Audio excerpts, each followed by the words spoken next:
Hello, how's it going, guys? The year is 2026. I'm here with MarkZ, Mark Zimmerman, and we are sitting in the Riot Arena studio. You want to be really technical? Yeah. This is actually not the arena. This is the office building attached to the arena. Okay. Yeah. So we're at the Riot offices. Yeah. We're at the Riot offices, and I'm here to interview him about off-season, the new season, life in general, you know, maybe some other IPs or maybe some other games. Let's do it. We'll see what happens. So first off, I just wanted to say hello. How's it going, dude? It's going well. It's been a minute. Yeah, it's been a minute. How's your off season been? What you been up to? Mostly just working. You know, even though it's the off season, a lot of plans and things. We announced some stuff today. Yes. That's what we were working on in the off season. And now we've announced it. Now we got to do it. Yeah. It's always fun. That's always fun. Yeah. Did you do anything fun, like life-wise, outside of work, or you've just been a worker bee? I did, you know, we have the Riot break over the winter. Yeah. I did actually not log into Slack or emails that often during that time, but I also did a bunch of family stuff, which is not relaxing. Yeah.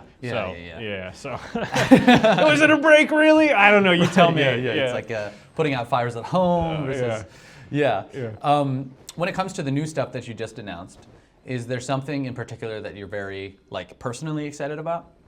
I think the America's Cup and trying to find a way to keep doing things in that area that even though the LTA is no more and we're back to independent leagues, acknowledging that there is fun and hype to be had whenever you're having competition against other regions and stuff. So hopefully this is something that the fans will enjoy, seeing extra teams play more games, semi-international competition. It's in a period of time between two things anyway, so it gives them something to watch. And so overall, I think it's hopefully something that fans are going to like. Nice, awesome. I've got a notes app here, just a couple questions. So if I'm on my phone, I'm not on Instagram, okay? I'm not on Twitter. Okay. I'm on my notes You're app. just scrolling. Yeah. That's hilarious, actually. Yeah. Okay, cool. So I feel like we've talked over the last couple years. I've kind of heard you talk to Travis in these interviews like this about the kind of strategy of hey, if something feels like it's not working, do we shift fully? Do we stick to our guns? Are big swings worth it, or is slow and steady the way? We are now going back to the LCS from the LTA, which I think fans are really excited about. Do you feel like right now your head or Riot's head is in the space of we want to make big, bold changes? Or is it we want to go back to what's working, stick to our roots, try to build from there? I think this is a little bit more of going back to something that fans have directly asked for. Whenever you're building something new, you can try and read what fans are looking for and meet that. But I think after last year, we want to listen to what fans are directly asking for, which was pretty clear, bring the LCS back. So that's what we did. That was the main focus. And when you do that, there's certain things, that people are expecting with the slots that they're going to get at internationals or whatever it is. So that was the main focus of restoring things closer to 2024 as much as we could. Obviously, there's still 3 splits, and we're still kind of doing this Americas thing, which we didn't have before. So there's elements that we're keeping and continuing to innovate on, but this split or this year is a lot more of a return to normalcy because that's what the market, if you will, or the audience was kind of indicating that they were looking for. Yeah. That doesn't mean that this is the strategy forever or that there won't be cool things this year that are innovative or different. But at least for the main things that we knew we had to hit this year, it was a little bit more returning to something else. Nice, awesome. Have you had any trouble?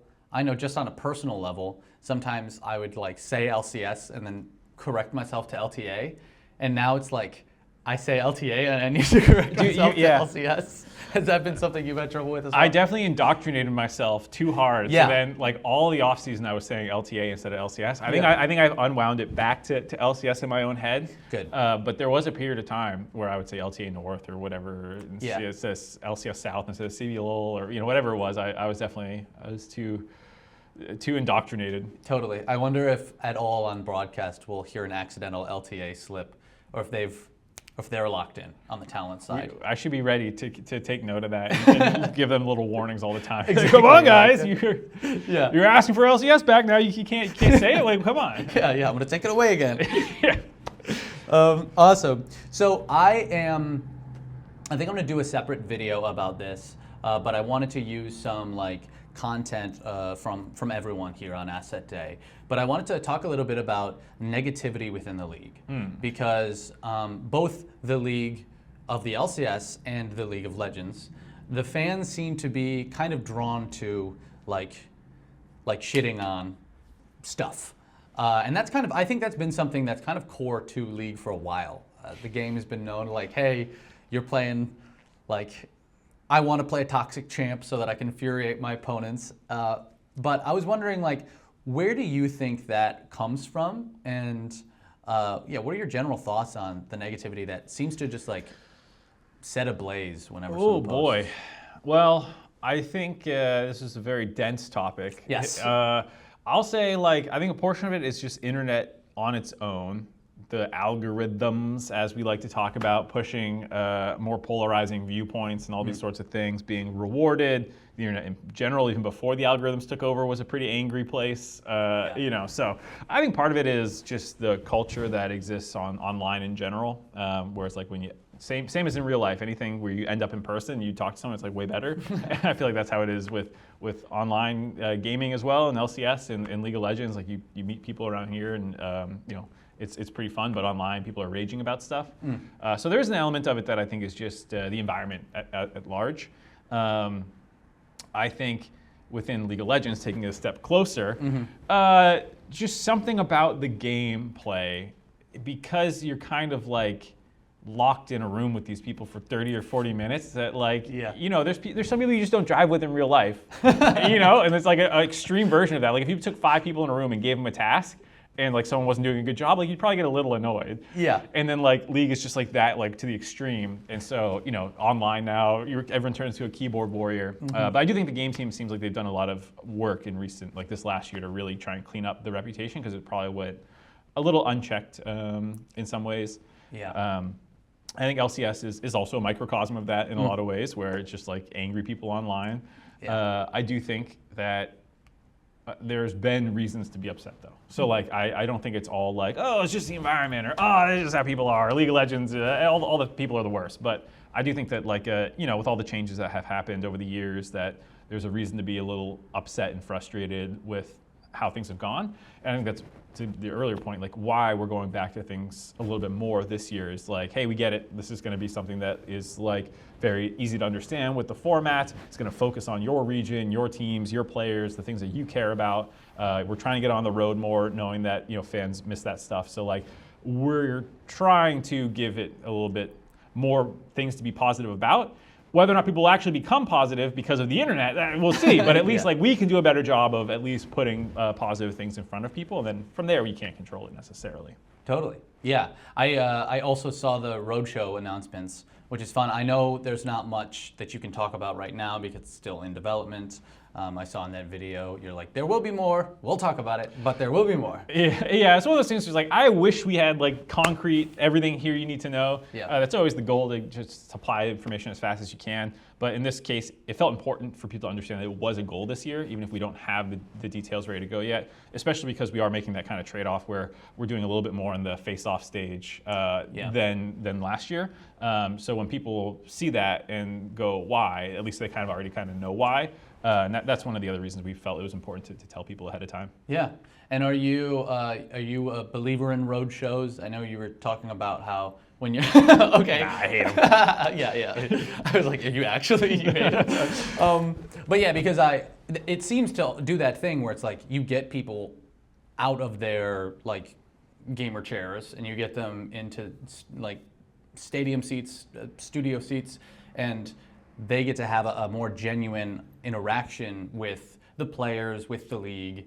That feels like that could be a sort of healing thing to go across North America. Yeah, I think for a long period of time, you know, we've been trying to figure out how best to reach fans in different ways. A lot of that effort is online, or you know, the scope of competition, or like these different things. Like with the Americas approach and stuff. But as we kind of get back to LCS, it's important to get back on the road more, knowing that not everyone is going to go just to finals, because if you only have one road show a year, it's either that or come to LA.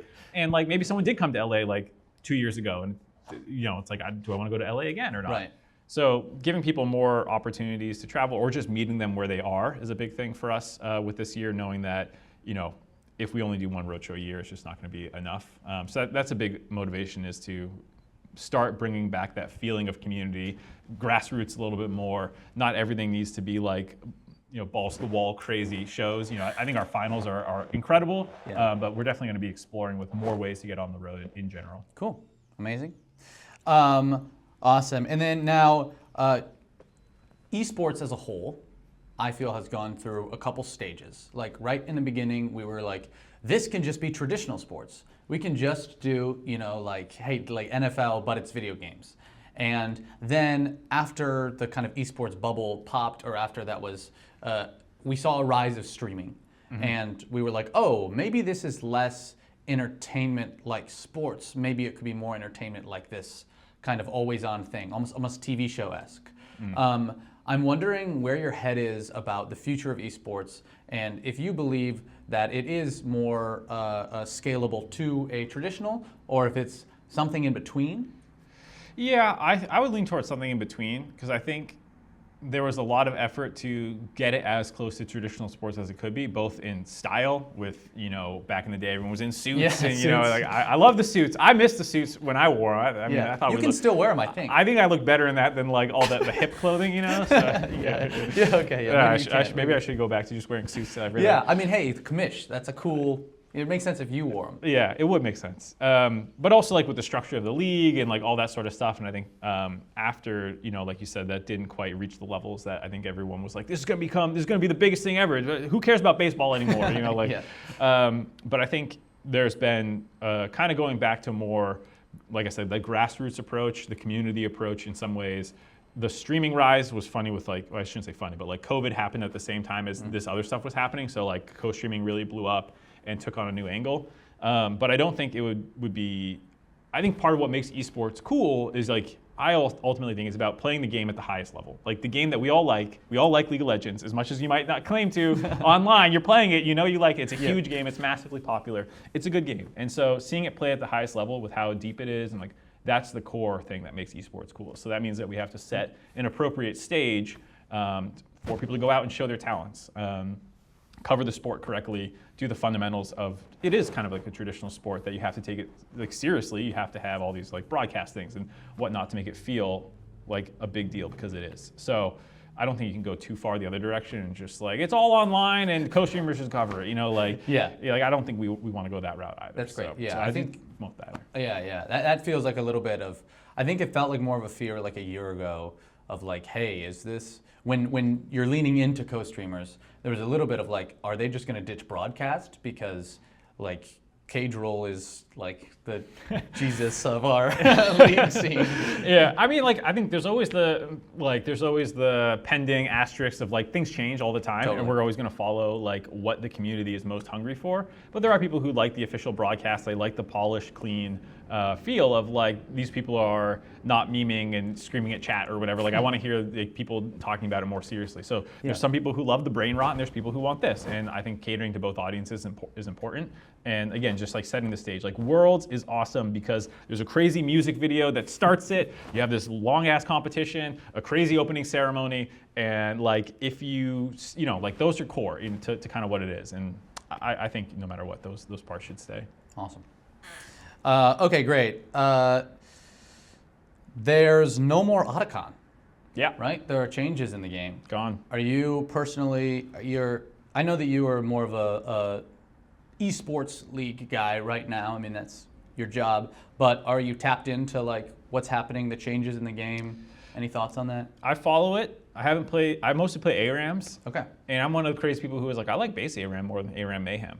Everyone was going off about ARAM Mayhem. I was like, Have you been an ARAM fan for a long time? Oh yeah, years and years. Okay. And years. I feel like people who like ARAM and have loved it for a long time, sometimes they might be it's kind of the perfect game. I don't want to make it more random. Yeah, I want to play the champs. I don't want to play a slot machine. It's already enough of a slot machine with what champ I get, but once I get it, I think maybe that's why it was a little just too much for me. Too random. Yeah. Great. Well, I'm glad you can do both. Yeah, Summoner's Rift, I play with friends on occasion when traveling for road shows and stuff, but otherwise not a ton. I do watch the community's reaction to the changes. Maybe too fast-paced right now is what I'm hearing. But there's some changes I definitely like minions just spawn, like let's just get out there. Yeah. People are like, I can't do level 1 invades. You know what? Good. I hate level 1 invades. They're so cheesy when you just get like the game flipped on its head because two teams bumped into each other. I think it's exciting for that second. And then right after, when the game is just like swung, you're like, oh, then the rest of this game. Yeah, I would be the one often calling for the cheesy invade, but like, come on. Yeah. It's a good way to feel like you kind of threw it away. Yeah. Okay, awesome. And then leaning into what you play, have you played any Riftbound? It's the brand new League of Legends. I know what TCG. it is. I don't play any TCGs. Wow. And is that like a ban? You don't like it, or you've never gotten into it? Yeah, just like paying thousands of dollars for paper was just not like. Yeah. Sorry, I'm intentionally taking the most inflammatory stance on it. Rage a little bit of cardboard, just go print them at home, dude. Like, you got printer paper. It's shiny. Yeah. Oh my God. It's official though. No, okay. I'm kidding. I played like a lot of like Yu-Gi-Oh and Magic growing up, and Pokemon obviously, and then I grew up and I just didn't keep playing them.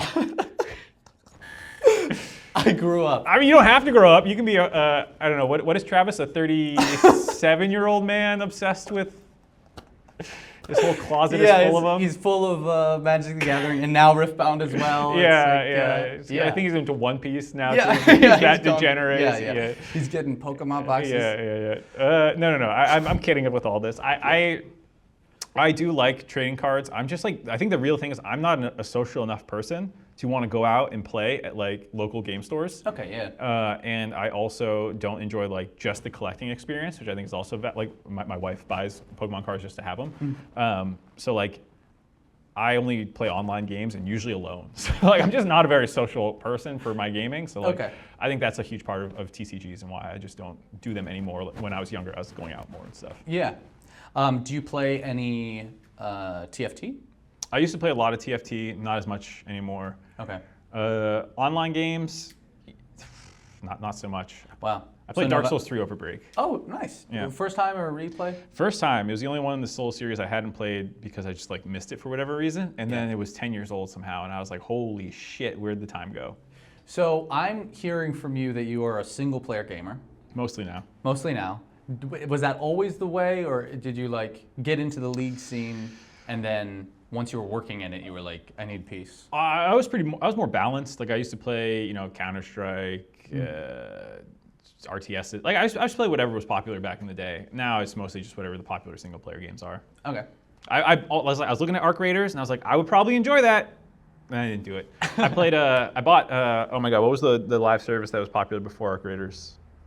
The one that's a ripoff of Terminator and the one. I shouldn't say ripoff. It's heavily inspired by. Yeah, heavily inspired. It's in space. Yeah. Oh my God, why can't I remember the name of this thing? Dune. No, not Dune. It's the bugs, and you're killing the bugs. Yeah, you kill those bugs. Yeah, whatever. Anyways, the bug game, the kill bug game. Yeah. The live service shooting game. That looked really cool to me. I loved the idea of it. I bought it. I wanted to play solo. Not balanced for a solo experience. Oh. Quit playing. So, yeah, Okay. Solo gamer now. I'm so sorry. All right, well that's basically all I've got. Just wanted to give you some good questions, grill you a little bit. Yeah, dude, I sweated. Yeah, I know. You asked me what I was playing. I was like, nothing. I'm a fake gamer. Dark Souls. Yeah, that's I'm the most hardcore gamer you know. It's a good fake answer. I can definitely tell. I appreciate it. Yeah. But yeah, thank you so much for doing this interview with me. I'm excited for this next split and this whole year. It'll be cool to have a multi-international events and just kind of see, hopefully, there's a lot of roster switch ups.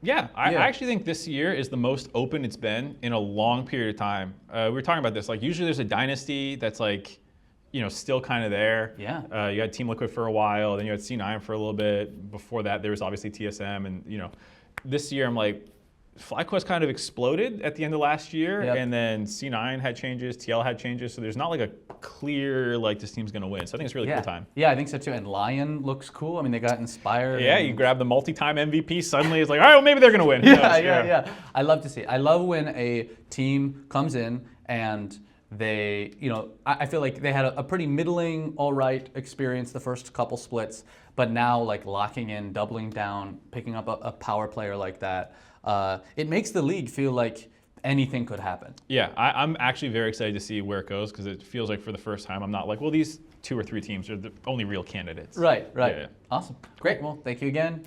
Thank you for watching, everybody. You can check out more of my LCS and Riftbound content on this channel.